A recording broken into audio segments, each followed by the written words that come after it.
The other day, I was in the sea for my morning salt bath, and then I heard it, that unmistakable sound that elicits this joy, like deep in the blood of you. It was the sound of a young child laughing.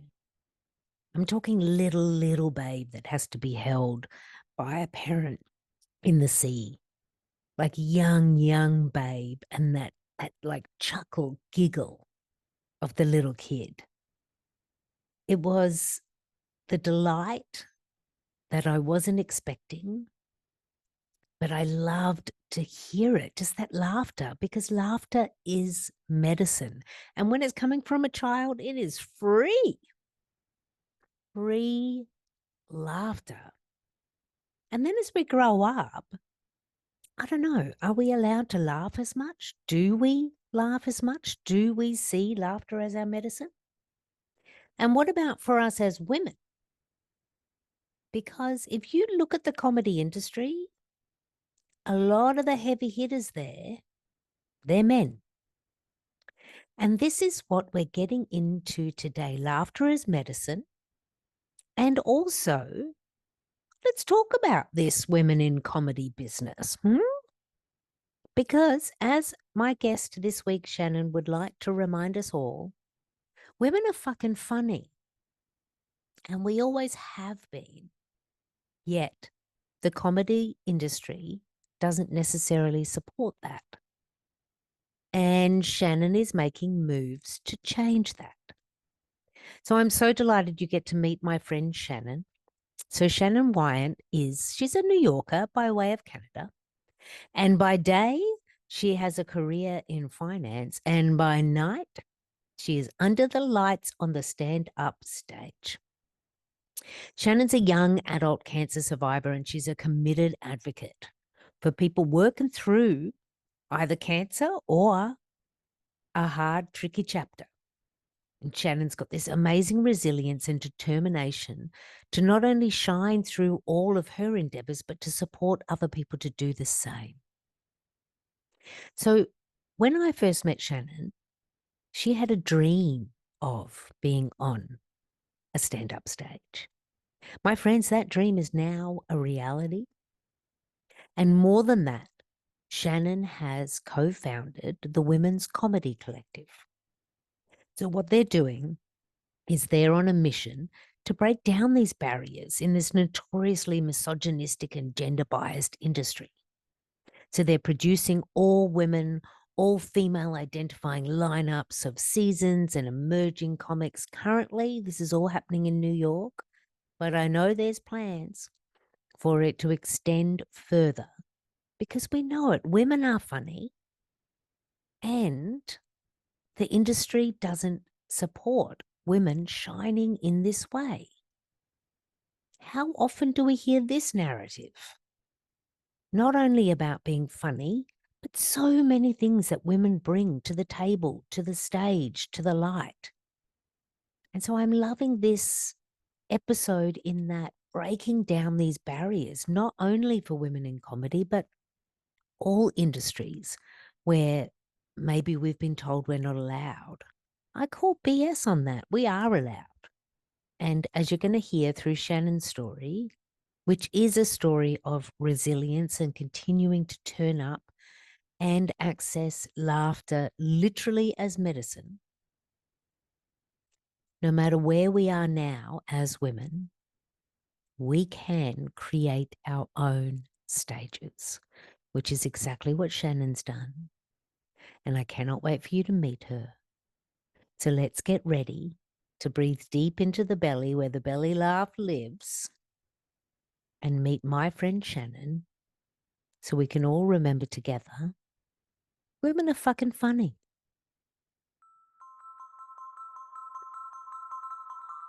Welcome to You Are the Magic, the podcast that is supporting women across the world to claim their magic within. I am your host, Deb D, and it's my absolute delight to share with you some of the amazing women that I know who are living big lives and making magic happen. They will be inspiration for you. I'm also going to be sharing with you some solo episodes with a little bit more about my story, the magic that I'm activating, and how you too can ignite and activate the magic within you. Because I believe it to be true. I do believe that you are the magic. And I do believe that it's time for women to reclaim our magic, our intuitive leadership, and our unique gifts and talents so that we can be the wave of change that we know the world needs now. So join me in connecting to the magic in you, the magic of women, and let's share just a little piece of how that magic can be activated today.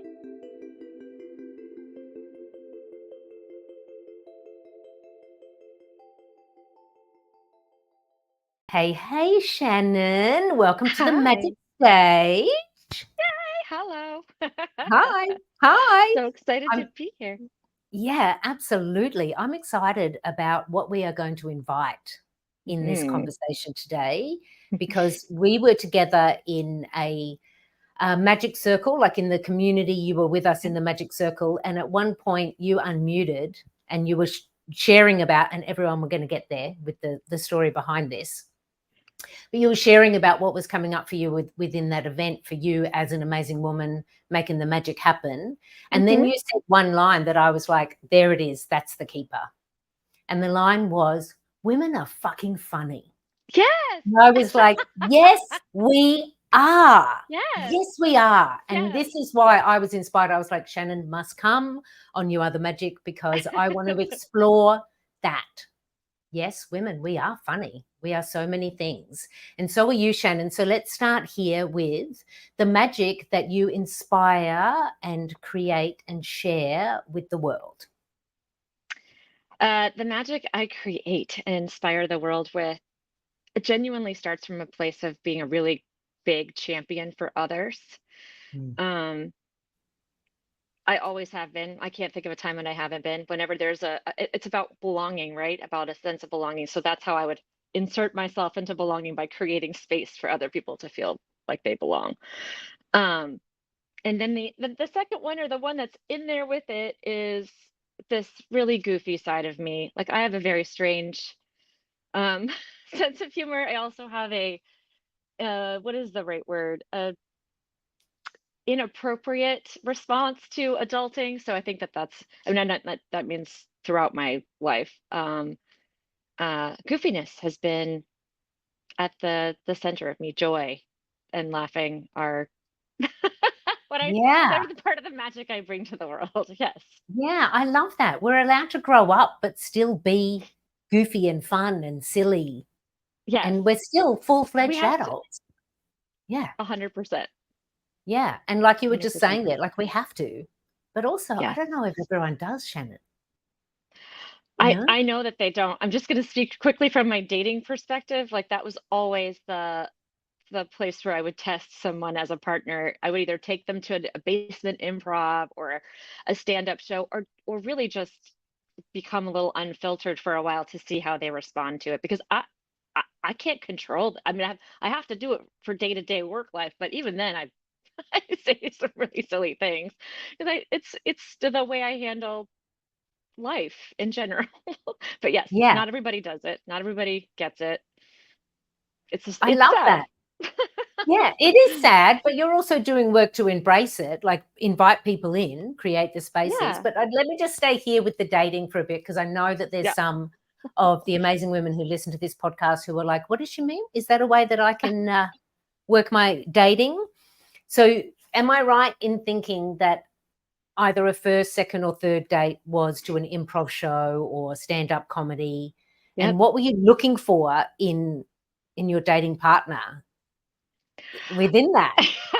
I was kind of poking the bear, if we're being honest.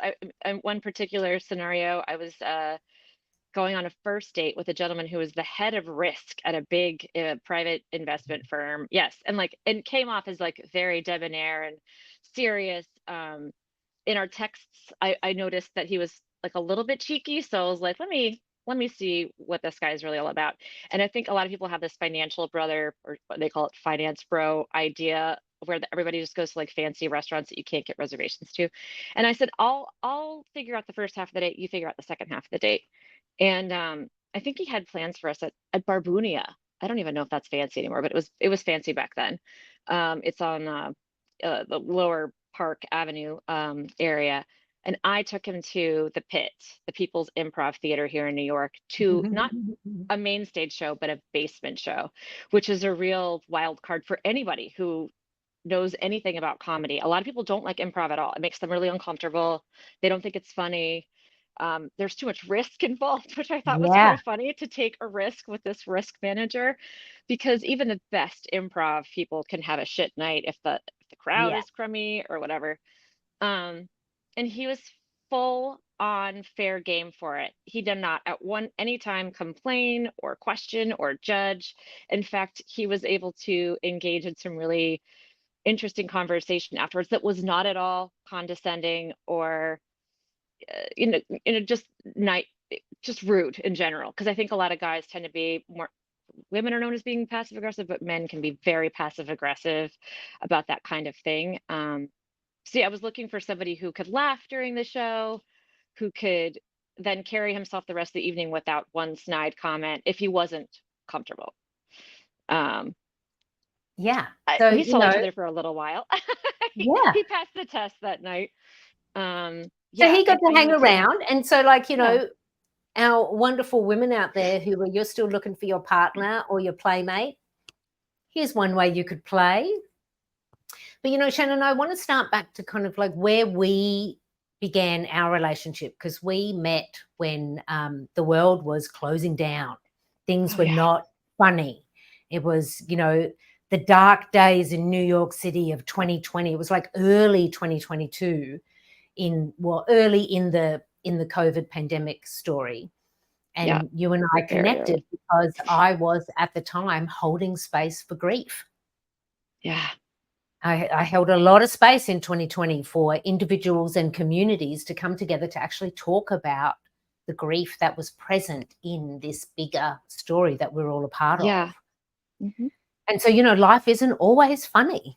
It's not Mm-mm. always a comedy. So take us now with whatever you want to share about your personal journey with laughter is medicine, women are funny, but life is not always funny, and a part of your healing journey, because I Yeah. know it's expansive.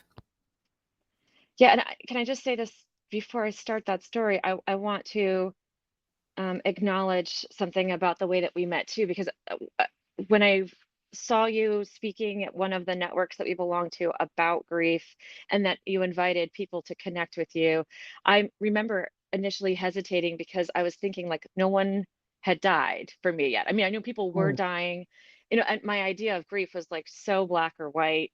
And you gave us, all of us that reached out to you, permission to grieve the things that we were grieving, which for me it was like a lot of preemptive grief, like worrying about, Yeah. family members and loved ones possibly dying. And I wasn't even aware of the grief of losing our freedom to connect and the way that we lived our lives. Like I just had no idea what I'd actually was grieving. And thank you so much for not just connecting. I mean, obviously it's been life-changing. Look where we are. But it Yeah. was a huge gift to know that all grief is valid and real and Yeah. and has Yeah. to be processed, right? Yeah. It's a natural Um, vibration of the human heart. Like, yeah, just as much joy as we want and can hold for, we have space for just as much grief. And grief isn't, I wouldn't say grief is necessarily like the medicine in the same way laughter is, but grief is like, I believe, an exquisite teacher I think about yeah, it's you said to beautiful. me, and I'll never forget it, that grief is the soulmate to love, right? Yeah. The more you love someone, the more grief you experience. So whatever you're grieving, it's something that you care deeply about and that you're passionate about, which is what's causing this like opposite. Yeah. Yeah. And the It's a more we can be with our grief, the more we can be with our joy, and the more capacity yes, we have for love yes, yes, yes, and laughter and all of it. exactly.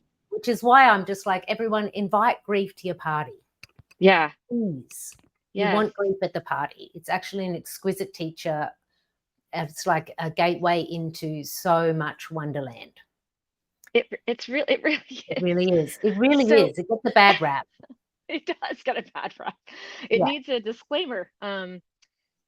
So yeah, from growing up, like straight out, my earliest memories are my dad making us laugh, and my dad always using humor to diffuse any situation that was tense. Anybody he met, we would make a joke. If he doesn't make fun of you, it means he doesn't like you. Like the more humor he used, the more you realized he cared and loved for you. It was a way of showing love for sure. Um, and I was a giant goofball, for sure. I remember seeing Saturday Night Live on television and just thinking like, this is what I want to do. Um, cut to going into dance for whole other reasons. But the dance is part of being goofy. Like it was I went into dance at a very young age, and it was immediately not just an outlet for a discipline that grew into potential. It was planned to be a potential career path for me, but it was also a place where I got to like really expend my goofy energy. Well, much of it was, structured within choreography. There's loads of time in any dance class for you to fool around, and outside of it, I mean, to this day, I stand in an elevator, and if I'm by myself and the floor is just right, the shoes are just right, like I'll start tapping. I mean, I can't help myself. Yeah. It's Um, also like, it's about being in your body, right? yes, It's like, yes, that's that's a it. That's huge the thing other for me. thing. It's like you can express being through your body, because so Yeah, many people are living from the neck up. I know. Yeah, So many people yes. disconnected from, you've got an amazing magical body and it can move. So take us now to like the growing up chapter that changed everything, because I know what it is. Spoiler alert, I already know, which is why I'm wanting to like navigate us here, because I think it's an important part of your chapter where laughter really was the medicine. Yeah. Um, so I une obviously very unexpectedly, diagnosed with cancer at age 19. It cut off my dance career. It cut me off from a lot of things. I felt cut off from my health self in general. But you want to talk about a time in one's life when nothing was funny. And if it was extremely dark, and I wouldn't share it with my loved ones because it was too any humor I had, it was just too dark. Um, I don't even know how to describe that time with without really acknowledging how hard it was to feel good ever. To the point Mm, where anyone around me who was doing well, I thought I envied, but I really resented. Like I truly resented anyone who yeah. was like healthy and having like regular normal complaint, like the whole nine yards. Um, the the only moments of relief that I remember are my sister at the time. So I was 19, she would have been 16. And I was raining all over her senior year parade, like someone who was like on her way to valedictorian and a most valuable player on every team. I was like taking the darkest but worst spotlight you could imagine. But she was brave and sweet and came to chemo with me and my mom quite a bit, frequently cracked jokes. And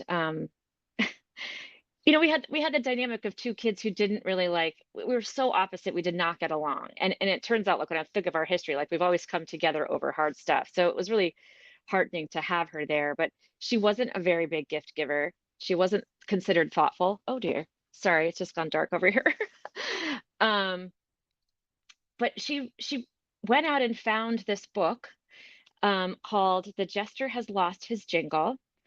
Ultimately, it's a child's book, and it came with this little stuffed jester with bells all over it, which I just like. It screamed to my inner child. Like I just loved my dolls when I was a kid. So this was so fun, and he was so goofy looking. And ultimately the story was about how this jester who had this very specific job, you know, in the king's kingdom, had lost his ability to laugh and to feel good and to make other people feel good. And so he goes on this, you know, journey's hero quest to find his laughter. And he goes throughout the kingdom and meets all these different people who have different perspectives and different silly senses of humor.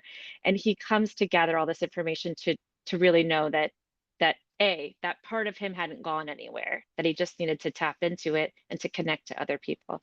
But that B, that it was truly like helping people who were going through really difficult times, right? Because he'd always been in the king's court. Yeah. He'd really witnessed some, you know, the people's struggle, so to speak, that it was the joy and their humor and their resilience and their willingness to find the funny that was helping them all thrive through the most challenging times.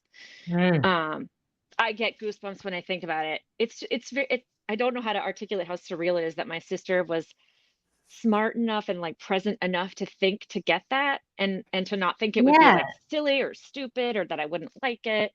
I still have the book. I still have the Jester.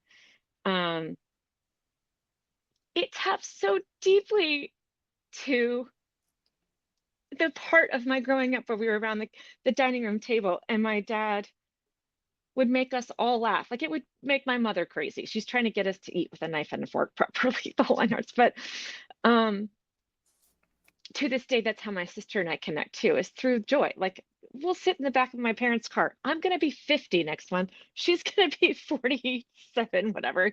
And we'll sit in the back of the car, like looking at cat memes, just crying out laugh with laughter. Like it's I don't know how else to express that's like my family coat of armor is finding the funny in things and connecting through that joy of what's silly. Yeah. Um, It's so beautiful. I love yeah. how the story was in its simplicity so clearly speaking to you at that time. You know, because the younger Shannon was goofy and went to dance class and loved the fact that dad had humor and then, you know, everyone who has either had their own cancer journey or knows someone who has had a cancer journey, we all know how hard it is. It's dark, it hurts, it changes everything in your life. And so, you know, you became the jester where your magic, your goofiness and comedy and laughter was squished. But you Oh, found them again. I did. You know, I did. and honoring your story, there are chapters there with how Yeah. you worked with your healing, and I know that you are an advocate for cancer and people beyond cancer now. Yep. And so there's so many more chapters in that part of your story. I mean, Yeah. I just want to just make some space for you here. If there's anything you want to share about that, like the work that you're doing now, or Yeah. what it means to you now as a grown woman, and you're still in some ways connected to that story as well as connected to young goofy you. Yes. Yes. Um, yeah. First of all, when I was done with that, done. You're never done with that chapter. That chapter is like the well, terribly worn and highlighted part of the book that you can't ever seem to shake. But um, you know, I went into acting. I moved to New York. I was really in hot pursuit of my dream. Dancing had, you know, fallen to the wayside, and then I was very unexpectedly connected to a group of people that support young adults with cancer. That's like a whole podcast in and of itself, but I didn't hesitate. That didn't exist for me, right? Like in Mm. the same way that I leaned really hard on my family and my sister in particular with her laughter. Like I didn't have any friends I could joke with about it. Whenever I was in the outside world of treatment, I was pretending not to be sick. So to find out that there were tons of these young people who now had this research and they were all coming together and talking about this thing, this life interruption, cancer, I jumped at the chance to be a part of that community. And being a part of that community has been such a lifeline and a reminder that my survivorship, if it's meant to be worth anything, is worth something here to be able to show up for these young people and show them like what kind of life is possible on the outside, but to also tell the truth about what I did when I got sick. That's a really big, that's a whole other story too. But just, I wouldn't have called myself the, what to do when you get cancer kid. I was, but what not to do. But it's funny, right? Like we can look back on it and laugh about it. Yeah. Yeah. Yeah. But the Yeah. And we way, need space for those stories too. yes, We need yes, space to be able to hear, oh, me too. I took the wrong turn, or I yeah, sabotaged myself in that way, or I didn't yeah, actually take the medicine that life was offering me. Like that's a part of exactly. our narratives too. And I think Yeah, we just need to be like, can we just be okay about those parts? Like yes, we've got too much shame and judgment being slapped around, particularly yeah, for women, I think, with how we turn up in the world and what we're yes, allowed and not allowed to do. yep. And so I love that you're sharing with the the people connected to, and it's stupid cancer. I just want to put the words out there. Yes, If someone's listening to this now with like, I need that, or a family member or a neighbor or a colleague at work, it's stupid cancer. yes, thank you. Right. I love the name of it. Every time I say it out loud in any kind of like, we like to call it a muggle situation. Anywhere you are with people who don't have cancer, they're the muggles. I think that's from Harry Potter. I say stupid cancer, and people are like, what did you say about cancer? I'm like, it is stupid, but that's the name of the organization. Yeah. In fact, I just got back from Austin. I was with them this past weekend, volunteering for Cancer Con, which is also an amazing event that people should know about. And we had a stand-up comedy show, which was bananas. It was so great. It was so Yes. thrilling to see young people telling these great and having space to tell the dark jokes and like having a good laugh. Um, That's and so amazing. so much of that experience, like their resilience reflects my resilience. Like it every time I'm connected to that community, I remember A, the power of community, and B, that living your life as fully as you can means being true to your your core self, right? And we hear Yeah. this all the time in like self-help books and stuff, but the core of me is this silly goofy kid, and I know it doesn't fit into the normal like narrative of what do you want to do when you grow up, but the truth is I don't want to grow up for growing up. I don't know, I don't want to grow up to grow up, but it's crucial to the work that I do. Well, yeah, we'll call it work, the magic that Yeah. I like to do outside of Yeah. work. So Yeah. um The magic that's there. So everybody, I'm going to put exactly. links in the show notes for Stupid Cancer in case somebody is listening and they're like, Yeah. that's exactly what I needed to hear today. And I just want to say on behalf of everyone connected to that stupid C word, thank you for the work that Yes. you have been doing for years, because it really makes a big difference. And And this is not where your story ends. no. But I want to kind of do a little recap here. We've got young, goofy Shannon who is like, I'm going to be a dancer. And then that Mhm. gets cut out at the knees and cancer turns up. And then post that chapter, you move to New York City and you're like, I'm going to be an actor. Is that right? You're like, Yeah, you're I still mean, into performing arts, right? yes, yes. Yes. Uh, I think deep down, my goal is always to do the acting thing. Between the SNL obsession, and then there was like a moment in my ballet career where we got this like little workshop with a Broadway actress, and I remember looking in the mirror at myself in like tights and a leotard, holding a script, and I was like, "Whoa, this is what I want to do." Right. And then when I got into acting school, I was like, the comedy is like where it's at. Like, I don't know if people know this, but doing comedy is so much harder than doing drama. And it's funny because it's about tapping into that dark side of yourself. So much humor that we watch on television and on the screen and whatever, ever you experience comedy in the sort of the what we consider the traditional acting forms, right? Like theater or television. It's always from this really dark place, like this horrible stuff that like you laugh at somebody who slips on a banana across the street, but if you slipped on the banana across the street, there's nothing fucking funny about it. So Yeah. Yeah. That just hurt. it's really Yeah. having that connection to your pain to be able to see how ridiculous a particular scenario is. But it's actually when I finished school and I realized that I wasn't the entrepreneur that I needed to be to have an acting career that I fell into improv, fell madly in love with improv. And it feels like that's the gateway drug to stand up, you know, like as soon as you're around people doing comedy, um, it's just if it was already in you, which it was for me, it was like a no-brainer that that was the next place for me. It was an opportunity for me to.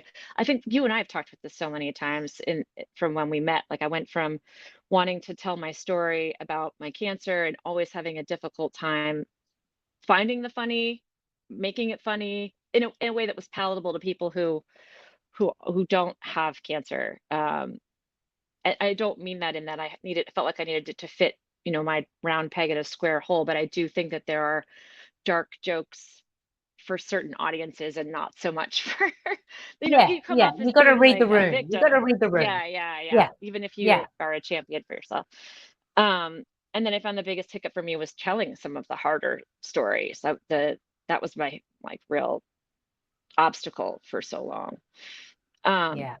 And would you say, Shannon, that telling those harder stories isn't necessarily something that the public needs to digest, but it's something that you do in terms of yes, your creative absolutely. process?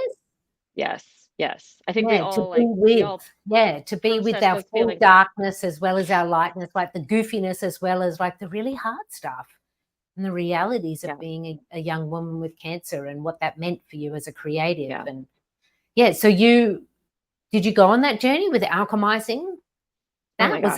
Was that a I step started of your with you. journey? Yes. Yeah, Thanks to your help. We did that love story class where I got a chance to really immerse myself in the hardest part of my story, which is having to, you know, deal with my dad not being able to show up for me the way that I needed him to.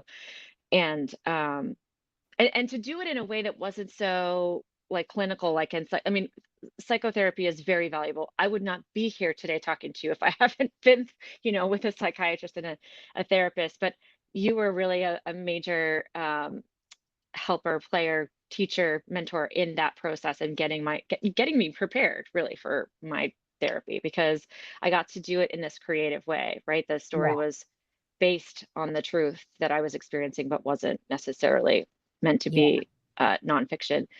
Um, that yeah, transformed me completely. You know, it prepared me for a lot of the harder things that followed in 2020. yeah. Um, because Because it's the harder need things to, happened. yeah, it's the need to be with the alchemy. And I think that's what people don't realize, that you are freaking magical. You are freaking magical. You can actually work with your light and your dark and alchemize it and turn it into something else. But Yes. you need to be with it. And Yes. that's why, creativity and healing, they're BFFs. Yes. They're like, you put us Yes. together because the creativity creates the channel where the healing energy can come through and it feels like you're held in a container. Yes. You know, Exactly. so Yes. for those listening, what Shannon's talking about is in 2020 I had a program that I was offering called Your Love Story, and the people in the program were processing grief through writing their own love stories, and it's still to this day one of my beloved programs. It's actually going to be coming back. I think it's Yay. having a comeback in 2025. It's still sitting there as a maybe. But yeah, there's this, let's all be with this, with wherever you're at. Like, to get to the joy that we all seek, Yeah. sometimes what we need to do is to alchemize the stuff that is either stupid Yeah. or it really hurt or is Yeah. deeply disappointing or you're Yeah. really angry about or there's deep grief about it. Hmm. Because it's like, hey, Yeah. let's have the cliche, it's only through, it's like the good stuff is on the other side of that, Yes. you It know? is. And I think we also take for granted that when we don't process those feelings, it's not just that you're shoving down, you know, the darkness, you're also potentially shoving down a lot of like core beliefs that you're creating that then can stop you from Yeah, fulfilling your dream. And I think that's a yeah, big part of what was happening to me because the whole story with my dad really fed into like my level of self-confidence and my feeling, my sense of worthiness in the world. I really don't think if I hadn't worked in that way, it took me a lot longer to get back on stage. yeah, Because I remember the first time I got back on stage, I was like, oh, this is where I belong. Like, I don't have any questions about this anymore. Mm. It doesn't trigger me thinking about, the ways that my other dreams in the past had been sort of, interrupted, so to speak. But it really felt profoundly like home. Yeah. Because I knew Well, that I was yeah. worthy to be there. Um, And we can all feel that. We can all feel where our home is. yes. And we all have different ones, like literally with family and, Yeah. with other kind of communities that we create. But we are here to make some magic in the world. And Yeah. you can feel it when you are in it. Yes. And you can also feel it when you're not, because when we did Yeah. connect in 2020 and we you shared your love story with me and the other women in that program, and we stayed connected and we kept making some more magic, and you're a member of the Big Life Magic Makers. And, but the thing that I love about our story is when I first met you, not immediately, but you did tell me about, I know I have this comedy inside me. I want to be on the stage. I want to be doing this. I love improv. I've got stories to tell. Like it was there. It was like kind of like Yeah. burning inside you, but not actually having a channel out. And then fast forward, my friends, to 2023, and I'm sitting in the audience with some other Magic Maker friends, and Shannon is up on the stage. Stand up, New York Yes. City. Hello, hello. And I was Yeah. like, check this moment. Check this moment. Like it was a big thing for me, because I was like, I've been with you on this journey of like, here's Yeah. the dream that I want. Mm-hmm. And then I got to sit there in your dream with You you. did. You did. I feel like And was I that the loved same it. on my mom? I think my mom was there seeing me She perform was. Yeah, I got to meet in your person mum. for the Yeah. first time. Yeah, yeah. Yes, And yes. I was a semi-finalist in the Buddha battle. Yeah, it was a really Yeah. big night. It was a big night to have you there, to my mom there. There were other friends who had never seen me perform. Um, I do want to like back up and just say this one thing. It was when I articulated it to you, I remember it went through so many iterations. I was like, oh, I should have a platform to tell my story. Oh, I should have a podcast to talk to young people about their stories. And then it Yeah. just kept, I want to put that out there because I think a lot of us have dreams, and like if it doesn't show up exactly the way that you think it is, or you don't, for me, it was always like, it's this blurry vision. I can't figure out what it is. And there was something in me too that thought doing stand-up comedy might be like a little selfish, given that I had been in so much service of other people. I know what Mm, it's like to be a cancer survivor. Like there's a more important things in the world than laughing. um but then, like I we won't get into it, but like 2020 for a lot of us got increasingly worse before it was over, and it did for me. And I don't know that I would have even navigated that without our, love story class, but I navigated it by coming out. And like the first few months, I did reconnaissance. Every weekend I watched, first of all, I doubled down on all of my comedy watching shows, every Netflix mm, show out there, trying to like hone my, like, what do I like, right? This is like a very yeah. artistic, the artist way kind of approach. Went to an open mic and a showcase every single weekend. I didn't perform. I just went to go watch, and I would introduce myself to like the booker or the ticket taker or someone who was on stage. I was mindful that comedy had changed in 2020. I mean, so much had happened between George Floyd and Me Too, and everybody was Mm, worried. Everyone was getting canceled and worried mm. about what they were saying. And I was curious to see like what the vibe was.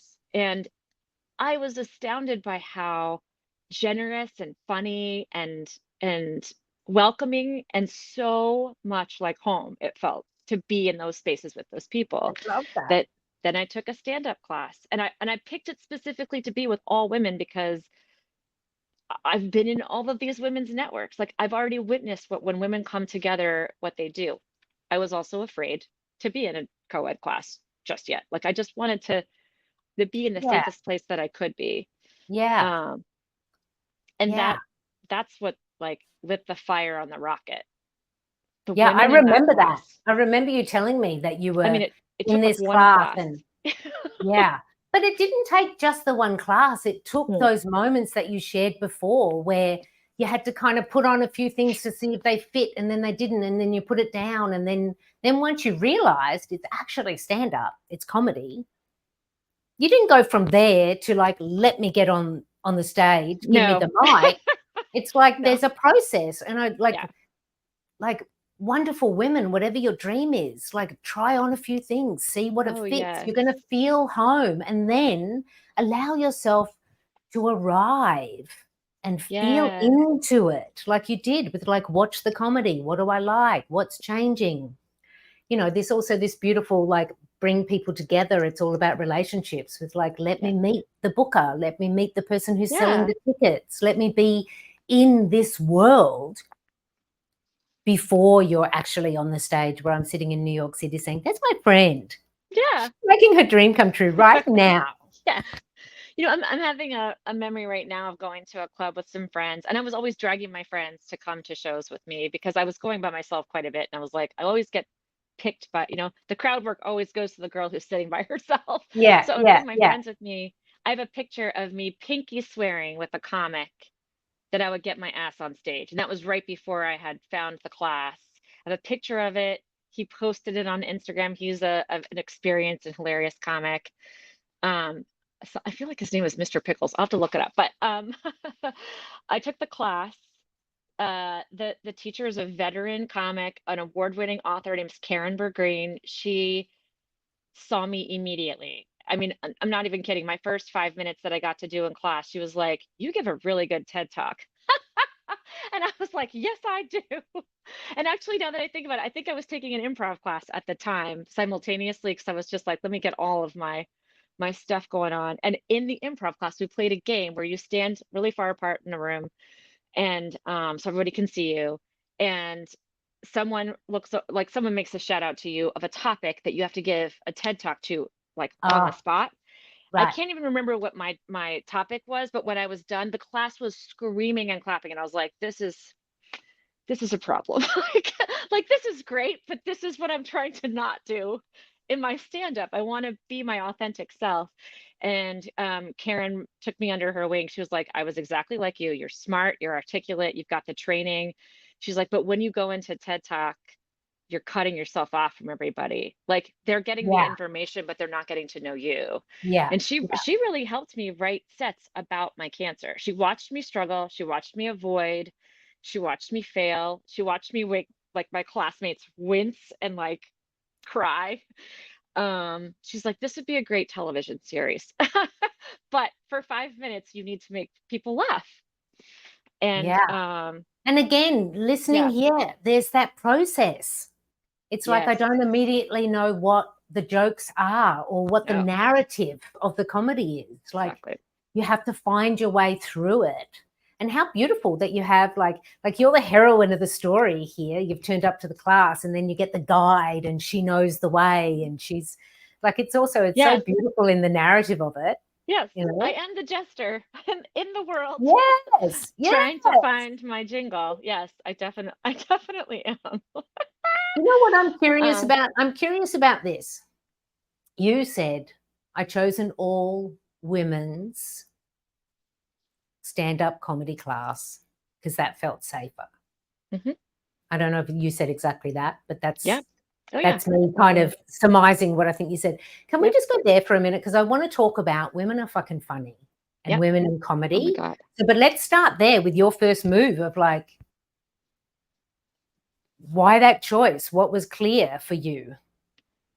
What's always been clear to me, even before Me Too, is that the world of comedy is just, and forgive me, I'm going to quote Leslie Jones, was and still is full of chauvinistic pieces of shit. Meaning, like, it's we all have experienced this as women, the misogyny and the everything, that we don't have equal pay. We don't have, well, there's so many things, Yeah. but the comedy world has been a hotbed of poor behavior, is how I will put it. Um, and Mhm. I knew bits and pieces of it from improv, but there were enough women around in improv that you could, align yourself with somebody. And improv isn't about a hustle. It's more fun. You don't make any money doing that. You don't, I mean, not that you make a ton of money doing stand up, but you don't make any money doing that. In fact, you probably lose more money doing improv than you do. But as soon as money seems to exchange hands, you've got bookers who are gatekeeping, thinking that men are the only ones that are funny. I don't know where we got this idea. You can see it very simply by one Google, like Lucille Ball has stories, Joan Rivers has stories, Moms Mabley has crazy stories. People who don't know her, she's like one of the mothers of comedy, and she was a Black woman, and she was also in the LGBTQ community, and no one who like knew her as a celebrity knew any of that about her. Wow. The shit that any biography you read about a female stand-up comedian that you love, I assure you they have like more stories than they wish to share about the being treated poorly, being dismissed, and dealing with the chauvinism that exists in that space. And it's interesting too to look at those stories and to see how some of those people, will confess about how they shape shifted themselves to try to fit into that world. And I think Yeah. now, particularly since 2020, for the women that we know in comedy that we love, are being more vocal and leaning on like the Actors Guild and the like diversity writer stuff that's out there. For those of you who don't know, that has to do with like how many people of color and the level of equity and the women that you have to have on a movie set, for instance. That movement has been a profound one for this space as well, but it still exists. Like there's Yeah. women out there who are gatekeeping because they think that women aren't funny. I'm like, how are women not funny? Yeah. Like, I don't know. Yeah. Women are thought provoking.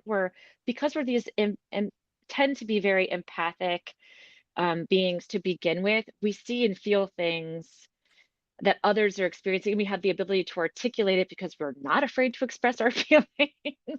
Some of my most favorite comics are women who are the least filtered about their feelings about the industry. But yeah, I chose that class because I really wanted to avoid that. I didn't want anything to deter me from fulfilling my joy, even if my joy was just to like in my spare time get up on stage. Like I'm hustling more now than I ever have.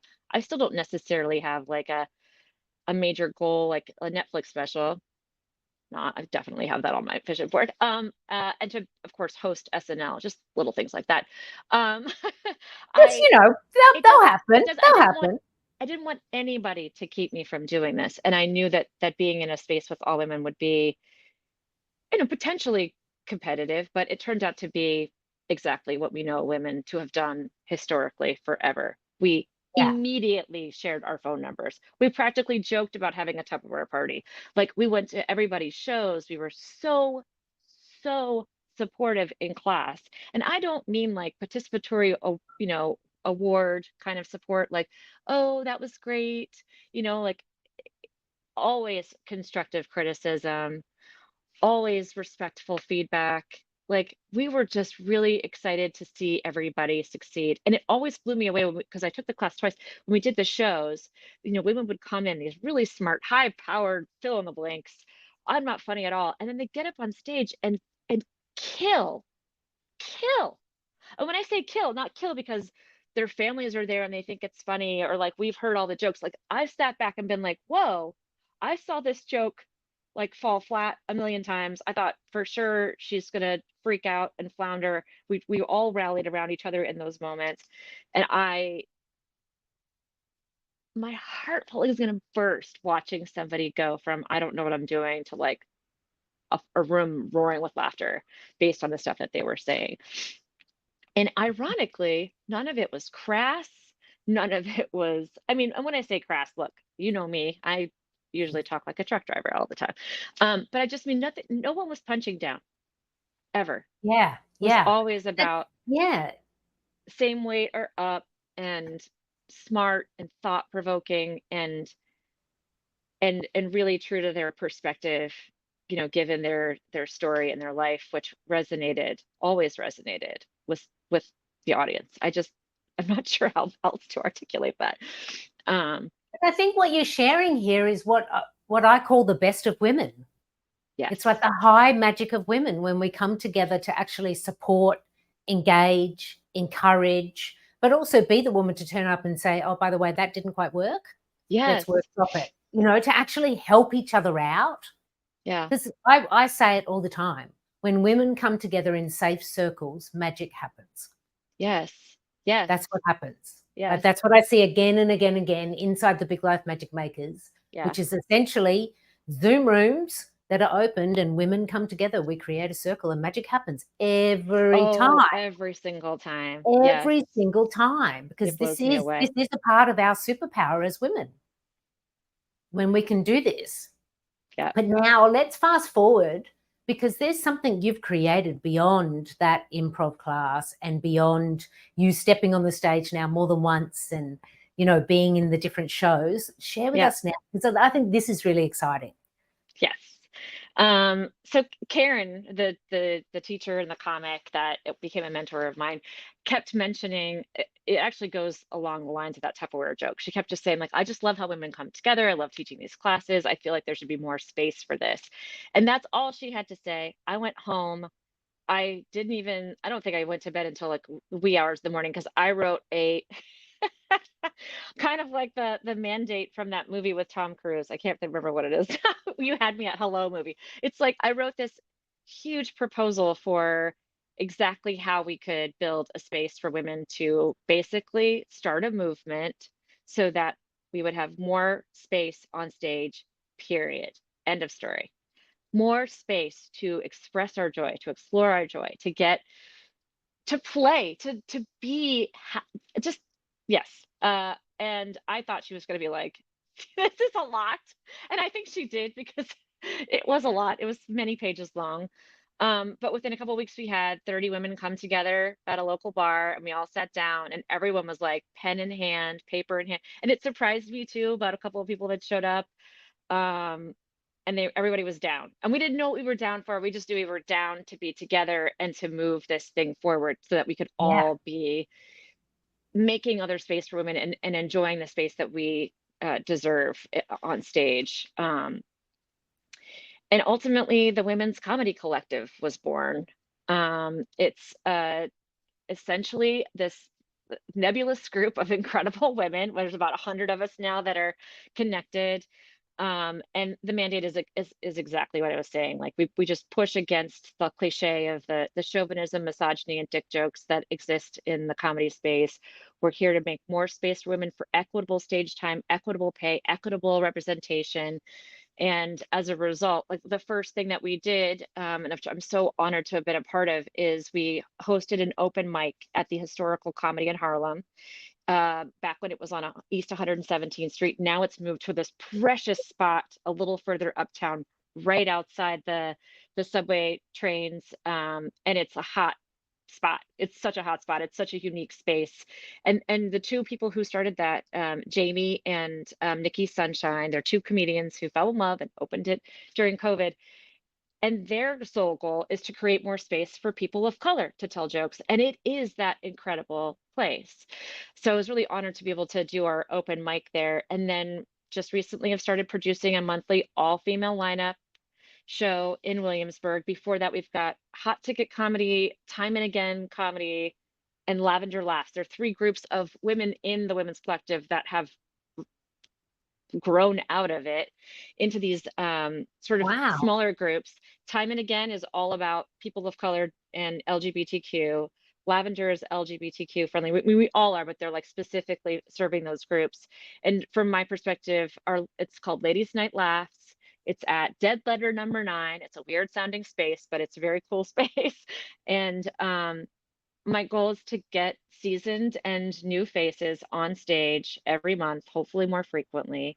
In fact, new since we connected, I just recently met the owner of the two places called Sugar Mouse and Sour Mouse, and we're about to put shows on with them on Monday and Tuesday nights, which are on the Lower East Side. Very cool, immersive spaces.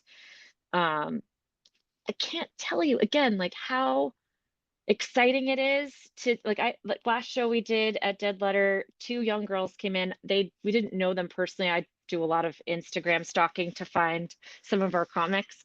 Um, and they walk in, they're like, "Oh my God, this place is so cool." And then they go and they kill in front of it tends to be a female audience that shows up. I'm hoping that will continue to grow to be more co-ed or whatever. But they're like, "Oh my God, I've never done a show like this." I'm doing this because they're quite the ladies are quite young, not all of them, but the ones that probably make my heart burst the most.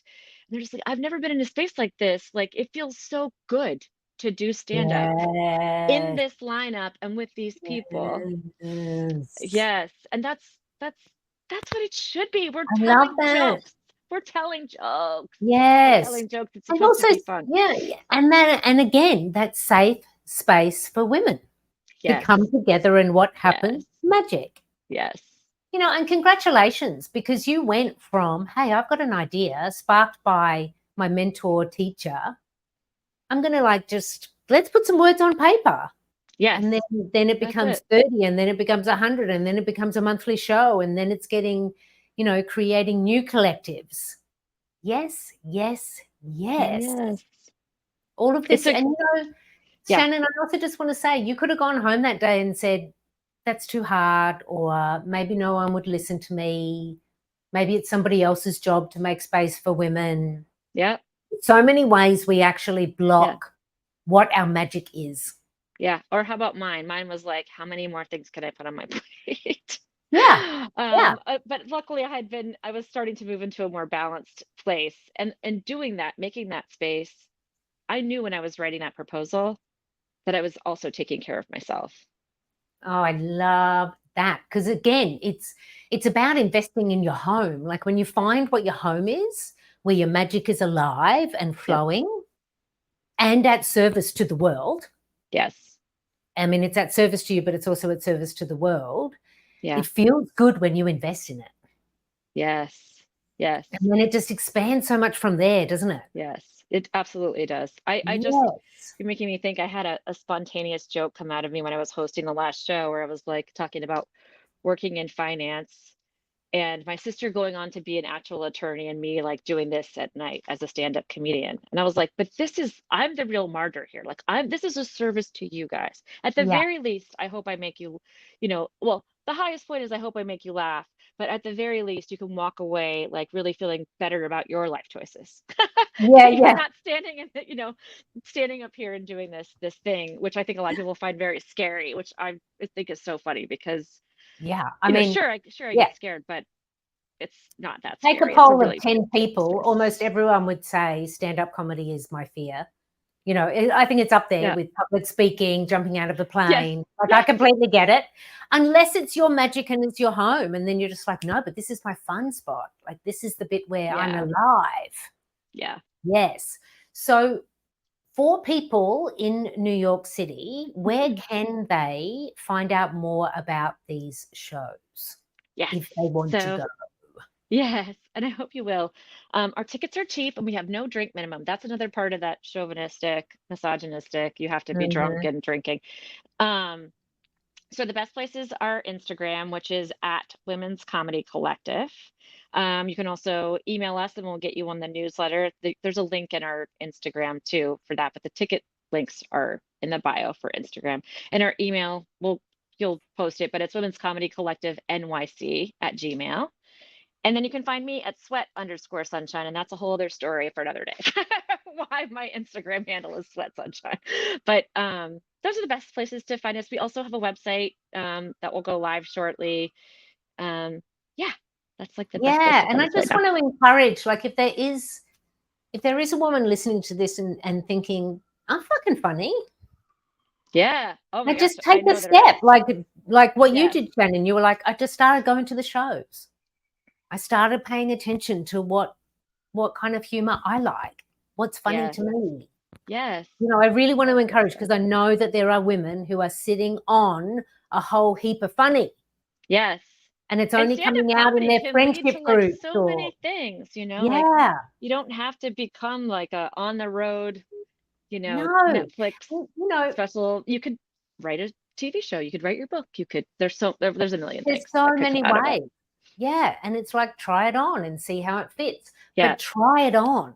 Yeah. Because I just also want to bring this forward before we move towards wrapping up this baby. Yeah. You made the move to make space for women. Thank you so much. Like, you've made space for women to turn up in their comedy, in laughter.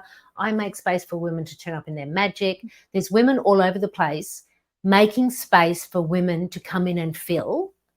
This is my please, please, please warm invitation. If you are listening to this and you feel that this is a message for you, yes, it is.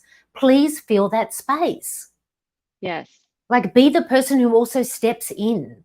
Like, if we want more women in comedy, then if you're funny, stand up and be accounted for. Yes, I love that. If you're funny, Right? stand up. Yep, If you're funny, stand absolutely. up. It's a little bit of a play on words of the stand-up comedy. I didn't even I realize love I it. just did that. I know. You can take that. You can take that. I love it. I love it. We're thinking about t-shirts and merch. I have funny as the woman next to me. Mhm. Strong as the woman as next to me is another one that's out there. And then funny AF, meaning funny as a female. Funny as Yeah, and fuck. I think you just need, like, my favorite line, which inspired you being a guest on this podcast. Women are fucking Fucking funny. funny. Yes. Yes. Yes, we are. Yes.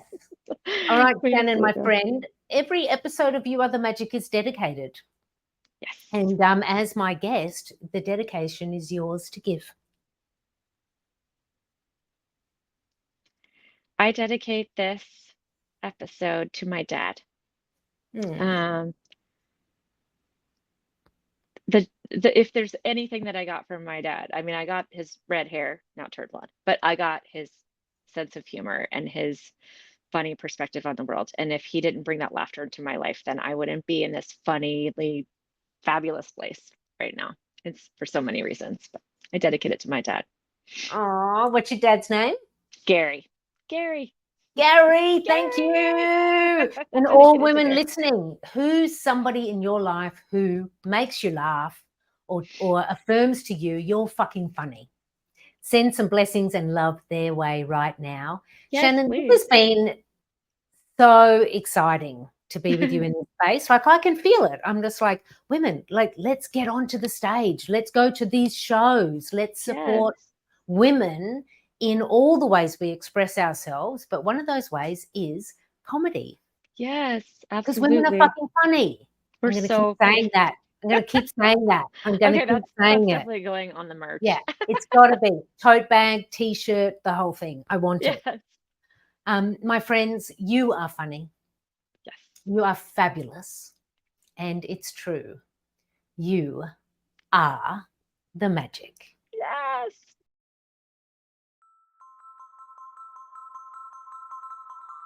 Thank you for sharing your time and your magic with me in the latest episode of You Are the Magic. I invite you now to stay connected to that magic within you. You may choose to connect via a tune. It's a 5-day audio activation that's going to connect you to your intuition and then turn the volume of that inner guidance system up. You may also choose to become a member of the Big Life Magic Makers. It's our virtual community for women who are saying, yeah, I'm freaking magical, and I want to be hanging out with some soul sisters who not only believe in their magic, but are supporting each other to activate it. There's so many ways you can support your magic today with your intuition, through community, by connecting to me, and I invite you to choose you and your magic now. If this episode or any of these episodes have supported you in any way, I would love your support by sharing a review on the platform that you are listening or watching on. It really helps me to get this podcast into more ears and more hearts so we can claim it as women. We are freaking magical, and we are going to activate our magic to create the changes in the world that are moving us towards more love, abundance, prosperity, and joy. Breathe it in, believe it to be true. And to you, my friend, you are the magic.